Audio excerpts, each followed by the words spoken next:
인생도 그렇고 역사도 그렇고 그 흥망성쇠 희노애락에는 이유가 있다라고 얘기합니다. 이유 없는 그런 것은 없습니다. 자신이 모르기 때문에 우연이라 얘기하고 이유 없이 나는 당한다고 얘기를 하고 있습니다. 그러나 그 모든 역사와 인생과 그 질서에는 반드시 이유가 있다. 그래서 그 역사 안에서 교훈을 얻고 그 인생을 보면서 교훈을 얻는 겁니다. 그래서 평생 공부하는 겁니다. 내가 아는 것은 그 세계에서는 아주 작은 것입니다. 그렇기 때문에 세상을 알아야 됩니다. 사회를 알아야 되고요. 그리고 우주를 알아야 되죠. 근데 그걸 다 어떻게 알 수 있겠습니까?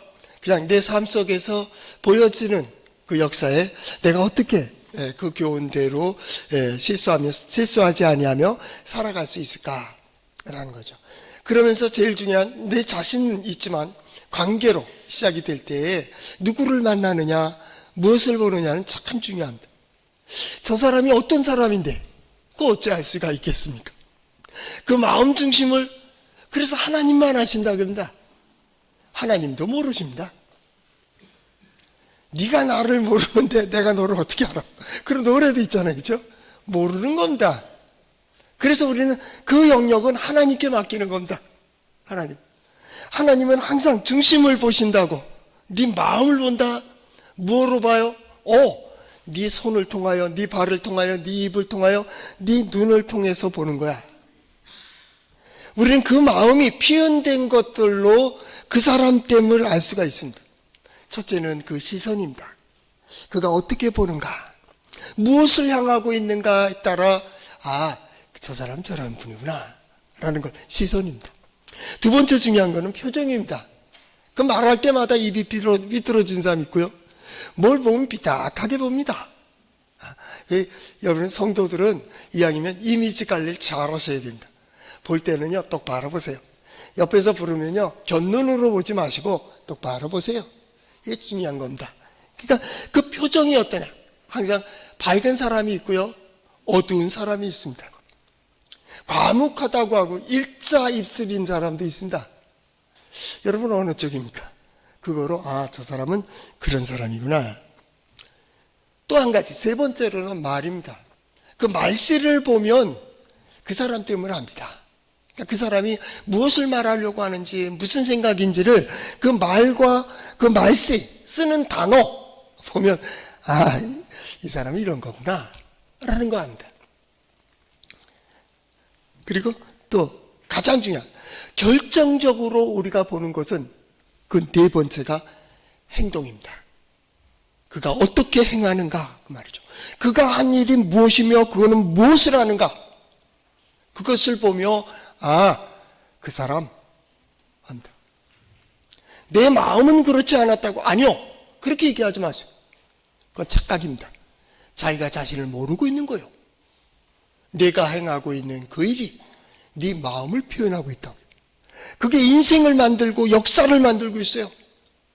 그래서 처음에 직원 뽑을 때도 마찬가지 아닙니까? 이력서 가져오라고. 그 사람의 가장 중요한 건 걸어온 길이 어떠했는가 그 과거를 보면 거기서 안 벗어납니다.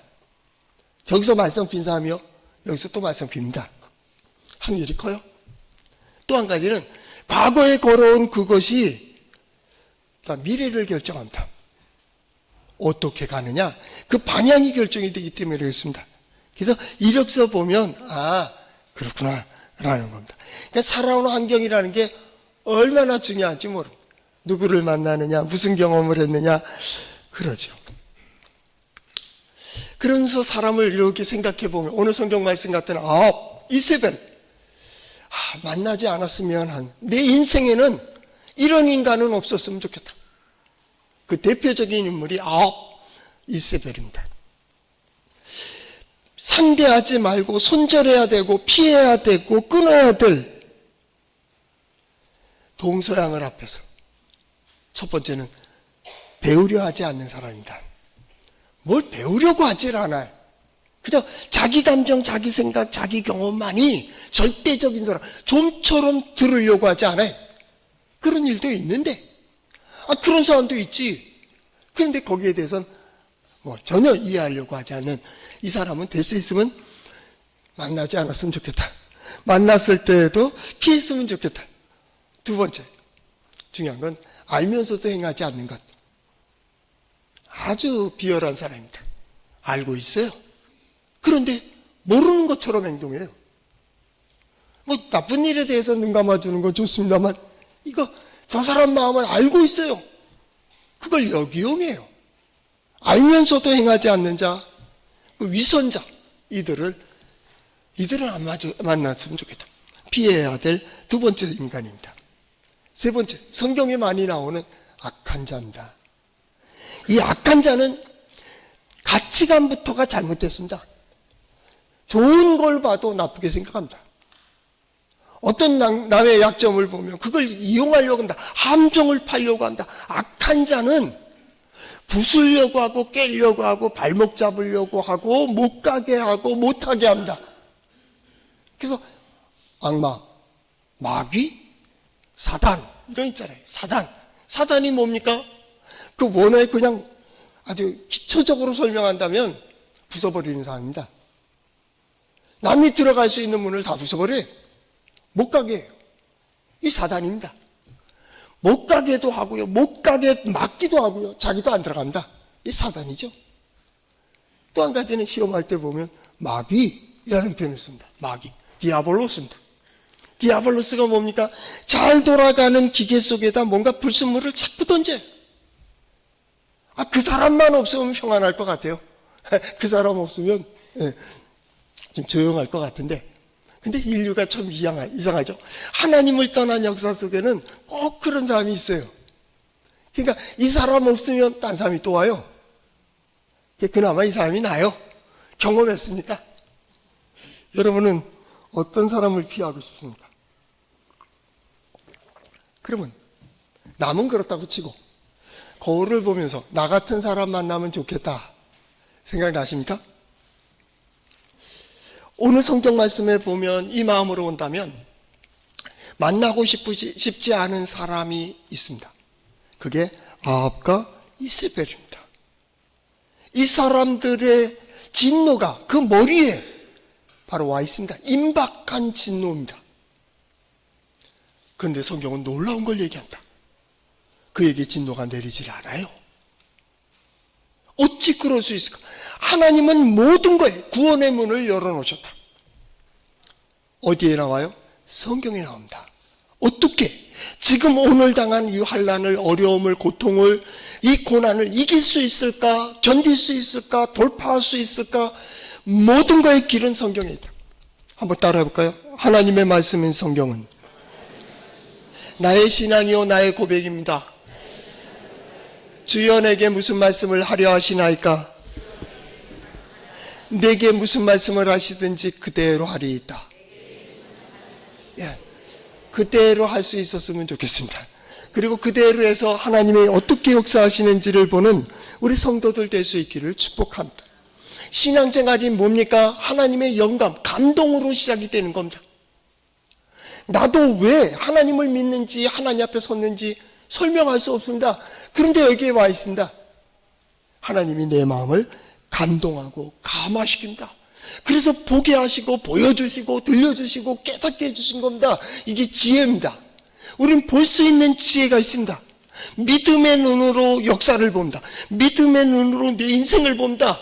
과연 이대로 살면 될까? 내가 지금 바로 가고 있을까? 그리고 그날 과연 어디를 향하고 가고 있는데를 믿음의 눈으로 보고 있다 그 말입니다. 뭐예요? 하나님이 나를 감동시킨 겁니다. 잡아. 두 번째는 약속의 말씀입니다. 하나님의 말씀, 여기에 믿음이 있습니다. 들은 것이 없는데 어찌 믿는 것이 있겠습니까? 본 게 없는데 뭘 믿는다는 거요? 깨달아지지 않는데, 감동이 없는데 무슨 믿음을 얘기합니까? 그 강박한 마음속에 믿음이 있습니까? 그건 종교인입니다. 감동이 되었고 들려지는 게 있어요. 우리는 성경이라고 하는 하나님의 약속의 말씀, 이렇게 살면 되는구나, 이렇게 가면 되는구나, 이렇게 인도해 주시는구나. 그 길에서 하나님을 만나고 그 역사 속에서 하나님의 영광을 보는 겁니다. 보는 겁니다. 그게 믿음입니다. 그게 믿음입니다. 더 중요한 것, 더 중요한 것. 그것을 약속한 말씀이 이루어지도록 이끄시는 하나님, 보호하시는 하나님, 하나님의 보호하심과 인도하심, 이게 신앙생활입니다. 신앙생활이 뭐냐 하면 하나님 나 보호해 주세요. 나 인도해 주세요. 그래서 하나님께서 보여주시는 대로, 들려주시는 대로, 깨닫게 해주시는 대로 오늘 신앙을 고백하며 나아가는 겁니다. 한 걸음 한 걸음 나간다. 세상 거기에 길이 있습니다. 뭐요? 나의 길입니다. 남들은 다 어리석다 해도 나는 그 길을 가야 됩니다. 남들은 다 저 길이 좋다 할지라도 나는 이 길을 가야 됩니다. 왜요? 나를 감동시키고 있거든요. 하나님이 나를 감동시키시고 나와 함께 하심을, 나를 통하여 역사하심을 보는 그걸 뭐라고 하면 하나님의 영광입니다. 하나님의 능력과 지혜를 보는 겁니다. 하나님이 어떻게 인도하십니까? 우리 흔히 말하는 섭리 가운데 인도하십니다.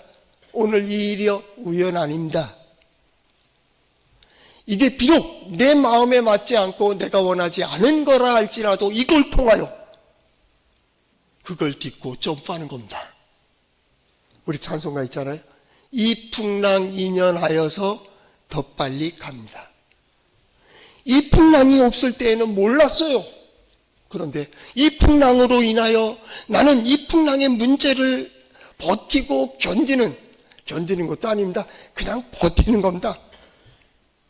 그러고 나오니까 작은 땅을 기던 그런 존재가 하늘을 날고 있습니다. 걷지도 못하던 이들이 뛰고 있습니다. 어찌 그럴 수 있냐고. 어찌 그럴 수. 세상은 놀라울 뿐입니다. 하나님은 그렇게 역사하시게 됩니다. 섭리 가운데. 저는 그랬으면 좋겠습니다. 오늘 성도들이 가지고 있는 문제가 어떤 것이며 해야 될 일들이 어떤 것이든지 그걸 통하여 더욱 성숙하고 성결하고 더 멋진 인생을 살아가는 우리 성도들 될 수 있기를 축복합니다. 오늘 성경 말씀에 보면 아합이 나옵니다. 아합은 이스라엘의 왕입니다. 하나님의 백성의 지도자로 왕을 허락하셨습니다. 그들은 하나님의 뜻에 맞게 하나님의 백성으로 잘 살아가도록 인도할 책임이 누구에게 있습니까? 왕에게 있습니다. 왕은 항상 그래서 제왕식이라고 하는 1년에 한 번 제왕식을 해요. 그 제왕식에는 이 아합이 왕이면 왕을 세운 인간의 왕이 아니고 하나님이 우리의 왕이십니다라는 고백을 하는 제사입니다. 그때 동쪽문을 엽니다. 해가 뜨는 곳이죠. 예루살렘 동쪽문을 열고 하나님이 그쪽으로 들어오신다고 하는 상징적인 마음을 가지고 하나님께 제사를 드립니다. 당신은 우리의 왕입니다. 나는 당신의 백성입니다. 왕도 그 앞에서 엎드립니다. 나도 당신의 백성입니다. 이게 이스라엘의 왕입니다. 그런데 아합 왕은 그 아내가 이세벨이라고 하는 그 여인입니다. 이세벨은 이방의 여인입니다. 거기는 왕이 최고입니다. 왕만 되면 뭐든지 할 수 있는 겁니다. 그 모든 생명까지도 죽고 사는 것도 누가 관리합니까? 왕이 합니다. 바로 이스라엘 바로 옆에 있는 갈릴리 동쪽에 있는 지돈이라고 하는 시돈 왕의 딸, 그게 이세벨입니다. 거기 우상을 숭배하는 곳이었고요. 아합 왕이 그 사마리아 성 말고 별장 같은 왕궁이 있었는데 그게 이스라엘이라고 하는 평화입니다. 이스라엘 평화는 어디냐면 성지순례를 가보시면 갈릴리에서 왕도로 내려오지 말고, 지금 고속도로가 되어 있습니다. 왕도로 내려오지 말고 족장의 길로 산악지역으로 들어가게 되면 사마리아 성으로 들어가는 데가 있습니다. 세겜성에 이르는 그 사마리아 성 가기 바로 전 차를 타고 한 3, 40분을 달리고 있는 오른쪽이 이스라엘 평야입니다. 이스라엘 평야라고 얘기하기도 하고 이스라엘 골짜기라고도 얘기합니다. 성경의 표현은 재밌습니다. 양쪽이 막혀 있으면 산 이렇게 높은 곳으로 막혀 있으면 골짜기입니다. 호수도 앞에가 막힌 게 없이 있으면 바다입니다. 갈릴리가 호수입니까? 바다입니까? 가서 맛보셨습니까? 민물입니다. 그런데 우리 엄연히 지도로 보면 호수입니다. 그런데 어느 쪽에서는 갈릴리 바다라고 얘기합니다. 왜요? 앞이 튀었으니까. 그 바다에 아주 단순합니다. 단순합니다. 이스라엘 골짜기입니다. 그런데 그 골짜기가 그렇게 넓습니다. 거기서 한참 전쟁을 하죠. 그 땅은 너무 좋은 땅입니다. 갈릴리 지방에 있는 땅이고 비옥한 땅입니다. 그러니까 거기에 왕들이 별장을 지었습니다. 근데 별장 가까운데 누가 있느냐면 나봇이라고 하는 사람이 있었는데 나봇에게는 포도원이 있었습니다. 별장 왕궁 옆쪽으로 있는 그 땅의 포도원이 너무 잘 되니까 그걸 왕이 갖고 싶은 겁니다. 나봇에게 말합니다. 내가 모든 대가를 지불해서 그 포도원을 사야겠다. 나봇이 얘기합니다. 당신이 어떠한 대가를 주든지 나는 그걸 팔 수가 없습니다. 하나님의 말씀에 맞지 않습니다. 율법적으로 그 조상에게 물려받은 땅은 다른 곳으로 옮길 수가 없습니다. 아합이 실망을 하고서 자리에 누웠습니다. 음식을 먹지 아니하고 자리에 누워서 투정을 하기 시작하는 겁니다. 옆에서 이렇게 지켜본 아내 이세벨이 보니까 이해가 안 됩니다. 왕이잖아. 당신은 왕이잖아. 꼭 대가를 줘야 돼. 안 주고도 뺏을 수 있는 게 왕 아니야? 이렇게 된 겁니다. 자기네 시돈 왕은 그렇게 하니까. 걱정하지 마세요. 성경에 보니까 장담하며 뭐라 그러니까 내가 당신에게로 갖다 놓겠습니다. 그러고 가서 이제 수작을 부립니다. 헛소문을, 거짓 소문을 붙들고 많은 거짓 증인들을 세우고 이스라엘의 장로들을 모으고 지도자를 모아서 이 나봇이 이렇게 나쁜 일들을 했습니다. 라고 얘기합니다. 그래서 어떻게 합니까? 돌로 쳐 죽입니다. 그래서 개들이, 짐승들이 그 살을 먹게 됩니다. 이세벨이 이제 누워있는 아합에게 가서 왕이여, 이제 해결됐습니다. 그 나봇의 포도원을 당신이 갖게 됐습니다. 아합이 너무 신났겠죠? 신나서 옷을 챙겨 입고 오늘 성경 말씀 바로 직전에 그 땅을 차지하러 16절 그대로 읽어드리겠습니다. 아합이 나봇이 죽었다 함을 듣고 곧 일어나 이스라엘 사람 나봇의 포도원을 차지하러 그리로 내려갔더라. 거기서부터 시작됩니다. 그때 여호와의 말씀이 선지자에게 임합니다. 선지자를 감동시키는 겁니다. 그때 다 그들은 거짓으로 모함하고 죽이고 이래서 끝나고 가지면 손에 쥐면 내가 내 것이 된 소유가 되면 다 끝날 거라고 생각했던 거기서 다시 그때 하나님이 말씀이 임하기 시작하는 거예요. 전능하신 하나님, 어디에나 계시는 하나님이라는 말은 하나님이 보고 계셨다는 겁니다. 하나님이 알고 계시는 거예요. 나는 감췄다고 생각했고 숨었다고 생각했고 눈 감으면 끝이라고 생각하는데 하나님은 그 악한 일을 보신 거예요. 보셨다. 그 앞에 사는 거예요. 신앙생활이 뭐예요? 하나님 앞에 사는 거예요. 오늘 성경 말씀은 그렇게 엘리야에게 임하여 말씀하시기를 이스라엘의 아합왕을 만나라고 얘기합니다. 가서 그 앞에 서. 그리고 너는 이 말을 전해라. 19절 말씀입니다. 너는 그에게 말하여 이르기를 여호와의 말씀이 내가 죽이고 또 빼앗았느냐고 하셨다 하고 또 그에게 이르기를 여호와의 말씀이 개들이 나봇의 피를 핥은 곳에서 개들이 내 피 곧 내 몸의 피도 핥으리라 라고 얘기합니다. 심은 대로 거둔다. 행한 대로 거두게 되어 있습니다. 자연의 일반 법칙입니다. 신앙생활 하니까 난 심어도 안 거둘 수 있고 안 심어도 거둘 수 있다. 아니요. 그건 기독교 신앙이 아닙니다. 왜냐하면 하나님은 창조주 하나님입니다. 나무를, 새를, 짐승들을, 물고기를 만드셨다고 우리는 고백하고 있습니다. 그리고 우리에게 주셨다고 했습니다. 우리의 시간, 우리의 건강, 우리의 물질, 우리의 환경, 우리의 모든 것 하나님께서 우리에게 주셨다는 겁니다. 주시고 1장에 보면 어떻게, 창세기 1장에 뭡니까? 내가 땅에 충만하라, 그걸 정복하라, 다스리라. 그리고 복을 선포합니다. 바라크. 복을 선포하는 것. 이 모든 것 복되게 누리라는 겁니다. 새해를 맞이한 우리 성도들이여, 여러분의 시간이 복되기를 바랍니다. 여러분의 환경이 복되기를 바랍니다. 여러분의 모든 상황들이 여러분의 기쁨과 감사와 만족의 행복이 있는 그러한 시간들이 될 수 있기를 바랍니다. 행복, 그것의 시간들 아닙니까? 이것 좋고, 그래, 그때도 어려움이 없다는 게 아닙니다. 환난도 있었고 고난도 있었고 아픔도 있었습니다. 그런데 그때 그 사람으로 위로를 받았습니다. 그래서 행복합니다. 그때 그 사람이 나의 문을 열어주셨습니다. 그래서 나는 그 길을 통과했습니다. 그 어려움을 건너뛸 수 있었습니다. 그것을 이룰 수 있었습니다. 그것을 잡을 힘도 거기에 있었습니다.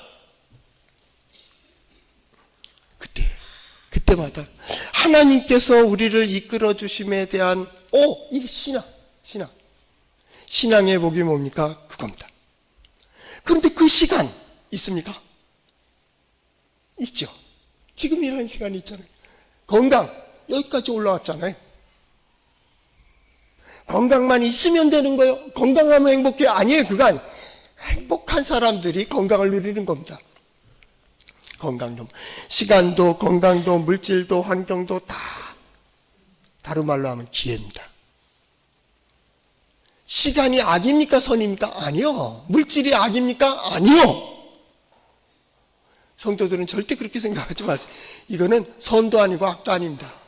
중요한 건 어떻게 쓰느냐가 중요합니다. 누가 어떻게 쓰느냐, 그것을 쥐고 있는 자가 누구냐, 그 말입니다.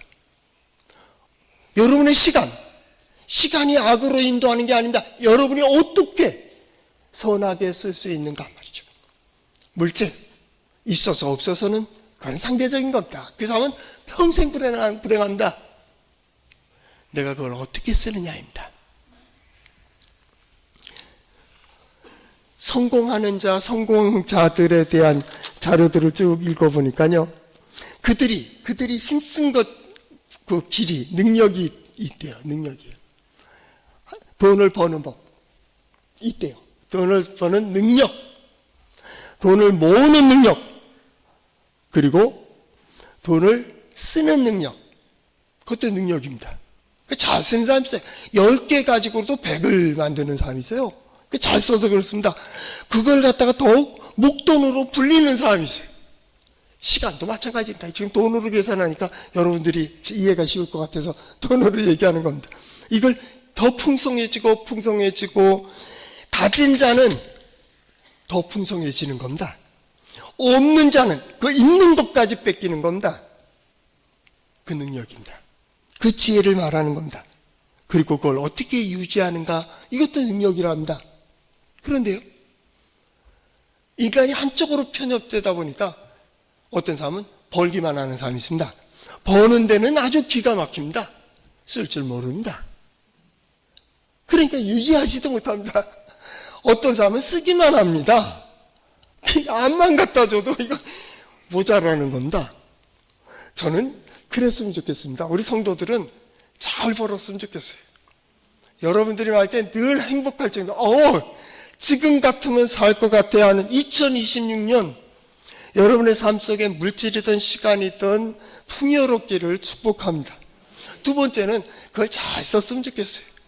할 수만 있으면 서운하게, 나도 그렇게 살았으면 좋겠다라고 사람들이 볼 수 있는, 어떻게 하는데, 이렇게 저렇게 살아가는데, 나도 그렇게 살았으면 좋겠다 하는 우리 자녀들이죠.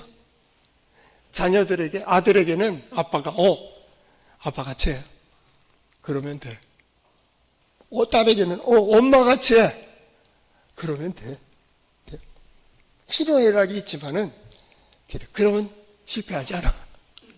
그럴 수 있었으면 좋겠어요. 우리 성도들이 꼭, 자녀들이 꼭, 나 아들은 아빠 닮고 딸은 엄마 닮기를 축복합니다. 소리가 조금 작은 것 같아요. 여러분 잘하고 있는 겁니다. 왜요? 이 시간이 있잖아. 그래, 나는 실수도 하고 잘못도 하고 넘어지기도 하고 자빠지지만은 중요한 건 나는 예배 드린다고 하나님을 인정해.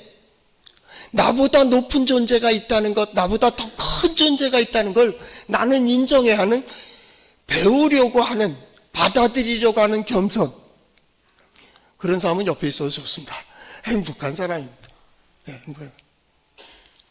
그런데 아합은 전혀 다른 사람입니다. 그가 개에게 나발을 먹이로 주었습니다.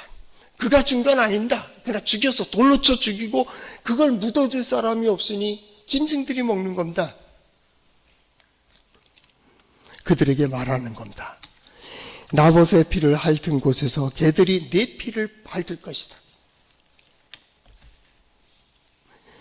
무서운 진노를 받게 됩니다.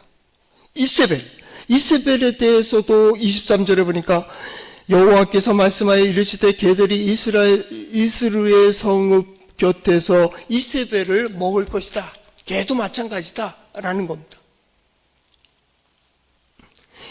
잠깐 설명을 한다면 아합 왕은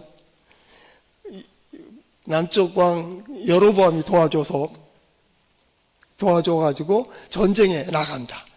그때 아합이 위기를 느끼고 선지자가 우리 이 전쟁은 진다는 걸 얘기하니까 너 오면 와서 죽여 이렇게 놓고 간 거니까요. 갔는데 갈 때 왕복을 남쪽 왕 유다 왕에게 입히고요. 자긴 장수의 옷을 입었습니다. 그러니까 저쪽 적군이 뭐라고 했냐면 무조건 왕만 잡아라, 아합만 잡으라는 겁니다. 보니까 황금 옷을 입은 왕이 있단 말입니다. 그러니까 장수들은 왕을 쫓아갔고요. 이 병사들은 싸움이 벌어진 겁니다. 그런데 그렇게 되다 보니까 가다가 보니까 이제 왕이 가까워지는데 소리를 지르는 거예요. 그 소리를 들어보니까 왕이 아니야. 그러니까 그 앞서가던 장수가 말하기를 아합이 아니다, 속았다, 돌아서라. 이렇게 돌아선 겁니다. 전쟁은 아주 혼란해졌습니다. 이스라엘 평화에 완전히 군사들로 꽉 차게 됐습니다. 싸움이 벌어지고 있을 때 한 병사가 그냥 무심코 화살을 당겨서 그냥 쏴버렸습니다. 근데 그 화살이 아합의 갑옷 솔기에 맞습니다. 심장을 꿰뚫었습니다. 아합 왕이 말을 끄는 병사에게 말하기를 야 빠져나가자 하는데 이 진영 중앙에 있으니 빠져나가야 할 수가 없는 거예요. 전쟁이 끝날 때까지 계속 그 자리를 맴돌고 있었습니다. 결국 죽게 됩니다. 그래서 그 왕을 갖다가 이제 장례를 끝내는데 그 수레를 갖다가 피를 개울이 시내가 흐르거든요. 이스라엘 계곡에. 이스라엘 평화의 계곡에서 닦습니다. 그런데 거기에 성경 표현이 개들이 와서 핥더라. 그러니까 성경에서 개가 그 몸을 먹는다든가 피를 핥는다는 건 아주 수치스러운 겁니다. 그 죽게 되고서 나중에 이세벨도 마찬가지입니다. 이세벨이 그 자녀들도 마찬가지로 완전히 나중에 열왕기하를 보게 되면 많은 다 자녀들이 한 번에 다 죽어. 그들 죽여가지고 예후에게 갖다 놓거든요. 왕이요, 당신이 왕이 되달라. 예후가 이제 들어서니까 이세벨이요 화장을 하기 시작합니다. 자기는 미모가 뛰어나기 때문에 예후가 와도 자기를 좋아할 거라고 생각해. 나에게 안 넘어갈 남자는 없어. 그렇게 생각한 겁니다. 그런데 집어서 던져버립니다. 창밖으로 던지게 하고 던지니까 밟혀서 죽습니다. 그래서 짐승들이 그 살을 먹습니다. 아주 비참합니다. 그런데 여기에 하나의 구원의 소식이 들려오고 있습니다. 그것이 뭐냐면 공중의 새들이 먹을 것이며 짐승이 먹을 것이며 개가 먹을 것이며 쭉 나가다가 이 모든 말씀 27절 아합이 이 모든 말씀을 들을 때 그 옷을 찢고 굵은 배로 몸을 동이고 금식하고 굵은 배로 배에 누우며 또 풀이 죽어 다니더라. 맥이 풀려버린 겁니다. 그런데 하나님은 그것을 보고서 뭐라고 표현했냐면 29절 엘리야에게 나타나셔서 말씀하시기를 아합이 내 앞에 겸비함을 내가 보았느냐? 라고 합니다. 많은 설교가들은 아합이 그 소식을 듣고 회개했다고 얘기하지만 그런 얘기가 아닙니다. 요나가 니느웨에 가서 하룻길을 가며 너희 망한다라는 말 듣고 왕으로부터 짐승에까지 베옷을 입고 너희가 불의를 행하지 아니하고 정의를 행하며 참여하는 마음으로서는 이런 회개가 아니에요. 그렇죠? 망한다고 그러니까 아이고 이제 하나님은 두려우니까 베옷을 입고 풀이 죽어 다니는 겁니다. 근데 하나님은 그거를 겸비함으로 보았습니다. 그게 뭘까요? 너는 네 자리는 거기야. 하나님이 함께 하시지 않으면, 하나님 역사를 인정하지 않으면 그 약해질 수밖에 없는, 왕이 나를 보호하는 게 아니에요. 왕이라는 직분이 나를 보호합니까? 내가 알고 있는 지식이 나를 보호합니까? 그건 도구고 수단입니다. 그가 깨닫는 하나님의 말씀이 충격적으로 들려오고 하나님의 백성이니 하나님을 의지할 수밖에 없는 그 모습. 이게 하나님 보시기엔 겸비함입니다. 하나님은 정의를 행하는 가운데에서도 긍휼을 잃지 않습니다. 긍휼을 잃지 않습니다. 우리가 그런 모습만 갖는다. 그 마음만 가져도 오늘 성경 말씀 보십시오. 내가 재앙을 저의 시대에 내리지 않겠다. 그대로 멈춰 있는 겁니다. 집행유예입니다. 그리고 뭐라고 말씀하십니까? 그 아들의 시대에야 그의 집에 재앙을 내리리라. 그 아들의 시대에 재앙을 내리시겠습니까? 그때 그 아들들이 아버지의 역사를 보면 나는 저렇게 안 살 거야. 이렇게 살 거야 하고 바로 다윗과 같은 삶을 살았다면 하나님은 그대로 멈춰놓는 겁니다. 이게 하나님의 긍휼입니다. 내 때에 임하지 않았으니까 저들의 아닙니다. 그런데 중요한 하나님의 정의는 그가 라봇의 피를 계가할 때에 했습니다. 결국 그의 피가 개들이 핥습니다. 정의입니다. 심은 데에서 거두도록 되어 있습니다. 그런데요, 하나님께서는 그 순간 오늘 성경 말씀에도 있잖아요. 그게 내리지 않고 멈췄다라는 겁니다. 재앙이 내려오다 멈췄습니다. 그때 진정한 회개라고, 주경학자들이 말하는 회개라고 했다면 이건 없어지는 겁니다. 여러분 어떻게 생각하십니까? 오늘의 이 문제 속에 하나님은 내게 보여주시고 들려주시고 깨닫게 해주시는 게 있습니다. 하나님께서 이렇게 인도해 주시고 보호하시고 열어놓으신 문이 있습니다. 하나님께서 복을 내려주시고 은혜를 쏟는 곳, 그 자리가 있습니다. 거기에 서기만 할 수 있다면, 서기만 하여도, 그리고 그 마음과 그 자세로 그 길을 걸어갈 수만 있다면 복은 영원한 겁니다. 복은 영원합니다. 하나님은 복과 재앙을 함께 내리시는 법이 없습니다. 복된 자라고 한다면 저는 그랬으면 좋겠습니다. 여러분이 발길이 닿는 모든 곳마다 주의 평화가 함께 하시기를 축복합니다. 여러분이 행하는 모든 일들마다 하나님의 은혜로 풍성하기를 바랍니다. 하나님께서 여러분들을 보실 때에 하나님께서 늘 긍휼하심으로 여러분을 보호하고 인도해 주시기를 축복합니다.